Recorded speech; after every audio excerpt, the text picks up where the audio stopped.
Context. This is a word that is used so much on YouTube, in the media, and pretty much everything nowadays. It's something that is extremely integral to the internet and to the media for so many reasons. For me personally, I would say that context is the fine line between a destroyed career and a celebrated career. Because when you remove context from certain situations, you can actually paint anyone out to be anything you want. You can paint somebody out to be a supporter of a fascist regime, and you can also paint somebody out to be a paedophile. So obviously, given that, context is definitely an extreme importance to the mainstream media and to social media. But apparently, the world famous news company, the BBC, do not understand that. They do not understand that context is a vital part to reporting the news. Hello everyone, how you doing? And welcome back to another video. I hope you guys are having an absolutely fantastic day. And now today's video, we're going to be doing something a little bit different. We're actually going to be going slightly, only slightly, political. Because today we're going to be talking about the company that I just referenced, the BBC. The BBC, the company with amazing creations such as Blue Peter, Jimmy Savile, and also Basil Brush. And obviously BBC are more well known for their news company BBC News. It's a prestige company that a lot of people listen to and go to for news on politics, on news what's going on in the media, and I've personally had my own experience with the BBC in the last few weeks, so today I'm pretty much going to be doing a good old Tana Mojo story time. He fucked me with a toothbrush! Now, I don't exactly think there are going to be any toothbrushes mentioned in this story time, but yeah, get ready and sit back and relax. So recently, a random bloke contacted me on Twitter, and it turned out the guy pretty much worked for the BBC, and he was contacting me about the Shane Dawson documentary with Jake Paul. He was asking me about my personal experience with it, and then he goes on to ask if he can give me an interview. And at the time of speaking to the guy, I genuinely thought this bloke is a lovely guy. We're having a nice little conversation, it's going well, and he's politely asked for an interview. And now, I do know the BBC do have a pretty shit track record with taking things out of context, but obviously, I don't hate everyone at the BBC, so I was willing to give this guy a chance. I thought, well, surely this can't go any bad. There's nothing he can really take out of context here. It's just a little interview about a little YouTube video that got 20 million views. So after a few emails back and forth, we eventually scheduled a time to do this interview, and it was recorded all over Skype. Now to start with, the interview was actually pretty standard. He asked me questions about Shane Dawson and about Jake Paul, which I pretty much expected, my thoughts on the series, my thoughts on Jake Paul, how I got into contact with Shane Dawson, all the good stuff. But then he went on to ask some questions that I wasn't exactly that keen on. He began to ask me about money. Basically, he asked me if I was paid by Shane Dawson to feature in the series, and me, being a silly old bastard, at that point should have pretty much just said, sorry, I don't want to answer these questions, I don't want to talk about any financial situations, but being the idiot I am in certain situations, I just proceeded to answer the question. And I gave a genuine and honest answer to this. I went on to explain how on YouTube, with collaborations, you do not pay each other to feature in each other's videos. That's just not how it works. It's never really worked like that. And with Shane Dawson, I was just happy to be a part of the series. And then eventually, the interview got partly played on a radio station, and then I saw the interview was partly uploaded onto the BBC's website. Shane Dawson and Jake Paul, how a YouTube series could be making millions. And I love that, I absolutely love that. An article about Shane's series, partly including my interview, and it's just about the green stuff. It's just about the money. The only thing these media companies actually give a fuck about. They don't care about journalistic integrity, they don't care about actually getting good stories and making good articles, they just care about money. And the reason I'm getting annoyed here is because this article is where the word context needs to come into place, because basically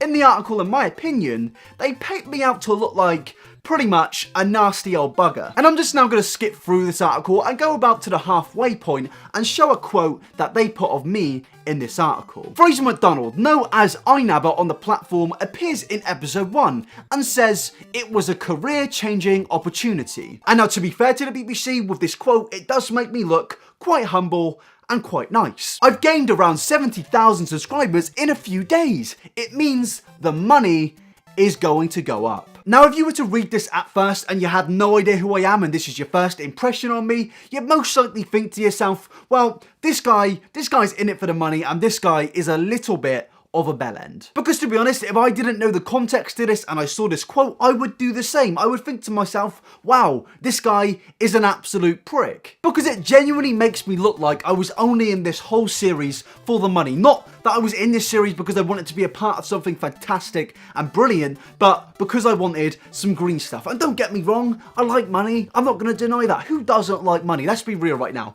If you say you don't like money, there is a good chance you're either a socialist or you're just bullshitting. And the thing is with this quote, as I said, it is heavily taken out of context. And the good thing is, I can actually prove that because, you know, being the smart old bastard I am, I actually kept my own recording. Now, I don't have the interviewer's full recording, I only have my own, but I can basically just put the text when the interviewer asked the question and just say what he said there. So without further ado, let's just get into this interview. No, I didn't get paid, and I've surprisingly been asked this quite a lot because, but I was just more of happy to be a part of it. To be honest, it was to be in a video with 20 million views to me is crazy, but also to be in just to be asked to be a part of it by a guy I've watched for quite a long time. I knew Shane quite briefly before being asked to be a part of it as well, but just in general, I was happy to be a part of it.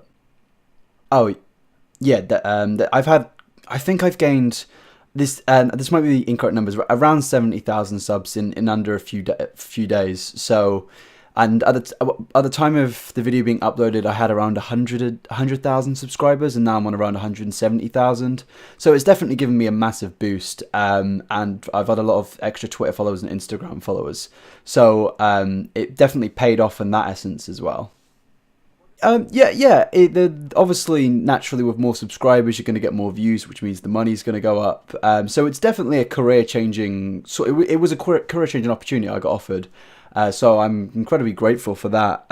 But I haven't actually been off. The funny thing is, I've had people contacting me to contact Shane with brand deals, because obviously it's difficult to get in contact with somebody who is that popular.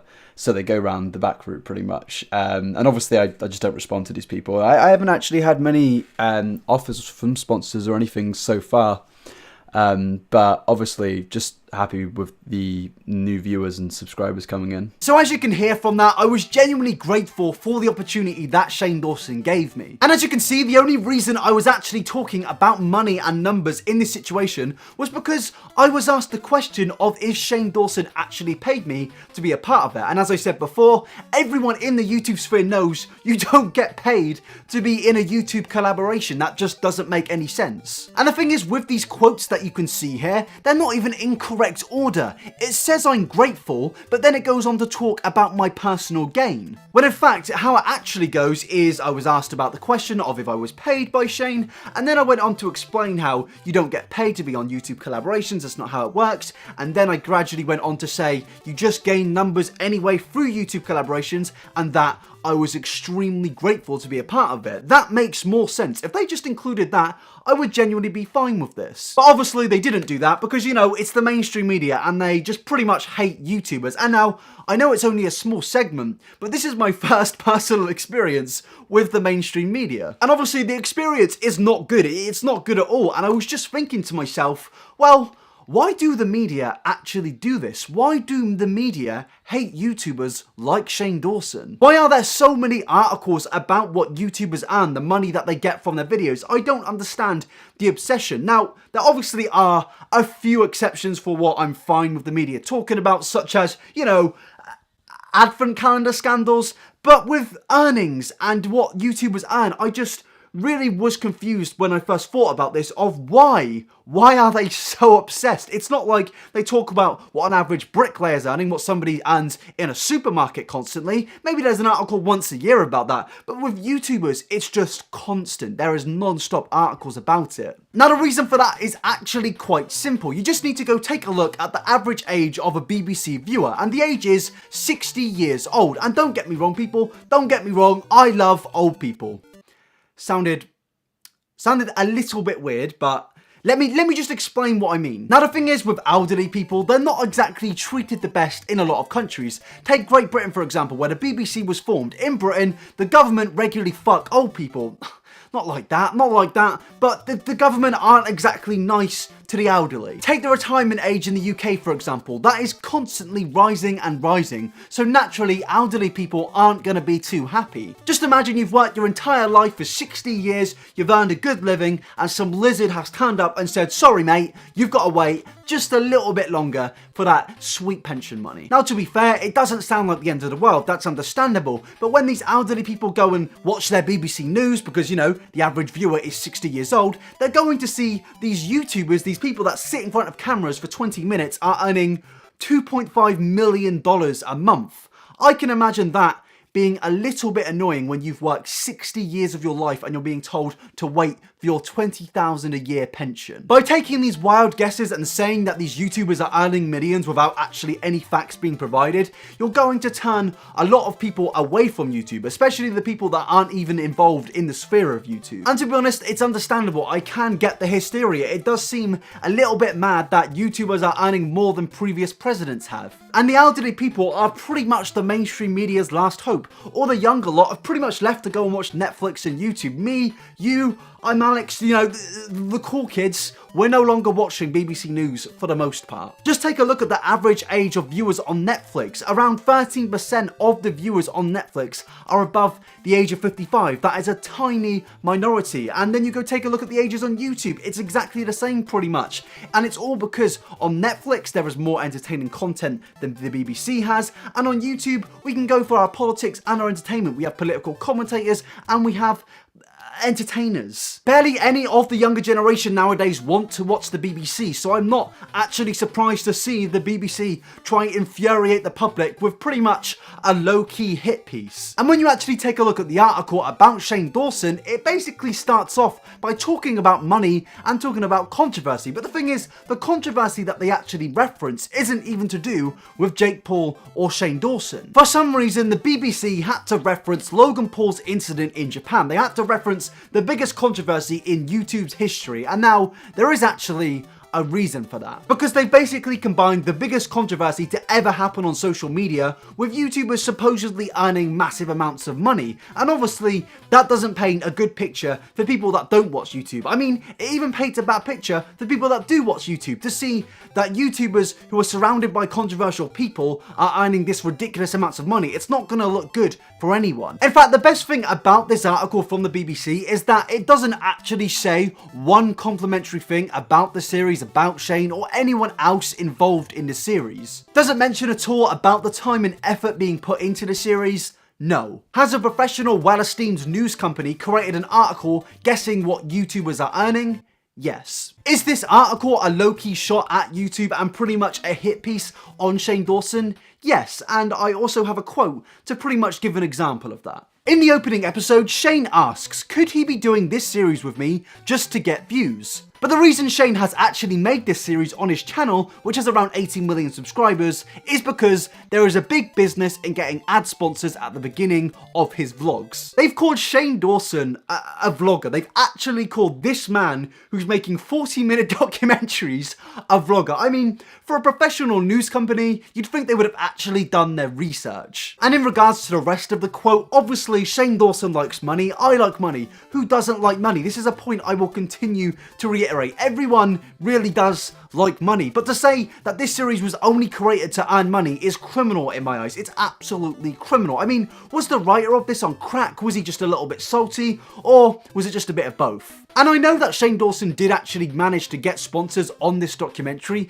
but it is a well-known fact that in the past, Shane Dawson has struggled to get sponsors on his YouTube videos. And when the first few episodes were recorded, I'm pretty sure that there was actually no sponsor in place at that very time. The sponsor only came in just before the series actually got released, and Shane Dawson pre-recorded an ad read which he placed at the front of his series. And the thing is, Shane Dawson doesn't need to make these long thought-out documentaries. He could quite easily make 5 20-minute long videos with him and his friends having a good time and having fun. Shane's audience would watch that. They would most likely get 10 million views per video. So he doesn't need to do these documentaries because these videos alone are already earning money. I know for a fact after speaking to Shane Dawson that he wanted to make this series purely out of curiosity and general interest of Jake Paul and the psychology surrounding his family. I personally was also involved because I was genuinely curious about Jake Paul, and I think my channel does show that given the amount I've spoken about the guy, and I was genuinely happy to be a part of such a career-changing opportunity and such a massive series. I mean, this article alone is extremely hypocritical. It's there to get clicks, it's there to make money, so I don't understand what the BBC are even arguing here. Now, to conclude this video, I'm genuinely shocked that the writer Daniel Rosny has tried to paint me and tried to paint Shane Dawson out to be pretty much money-hungry snakes. My advice to you guys personally would be don't read these articles that call Shane Dawson a vlogger, because he's obviously not a vlogger and they're clearly not willing to do any research whatsoever. And if you are going to read the article, go into it fully skeptical. Do your own research, because in my eyes, these articles are here just as a hit piece. Now, I would love to know your guys' thoughts on the article and in general the mainstream media and YouTubers, because it is a fascinating topic. So if you want to let me know your thoughts, just go ahead in the comment section, and you can also do it at Twitter at iNabber TV. You can also do it at Instagram, but obviously the best place is the comment section. And now I am going to end the video by thanking my Patreons. Big thanks to Alice, Anna, Arista, Bugabadger, Charmskull, Creepybuster, Rob, Cubeson, Dinky Dino, L, Evan and Hannah, Henry, Imachus, Enochi, Jessica, Joe, Catherine, Lisa, Majestic, Michaela, Mary, Maya, Mal, Max, Michelle, Michael, Nicole, Olivia, Really, Regan, Rockstar, Sadie, Scrubby, Celestine, Speedybird, Tonji, Tristan, Uncle Diz, 05, Zombie Santa, Quinn, Clarissa, Sophie, Bridge, Samuel, Angelina, Mars, and Vega. That was quick and it was fast and I'm very sweaty, so I'm going to end the video there. Thank you for watching. Consistent uploads are back, and have a good day, people. Peace out.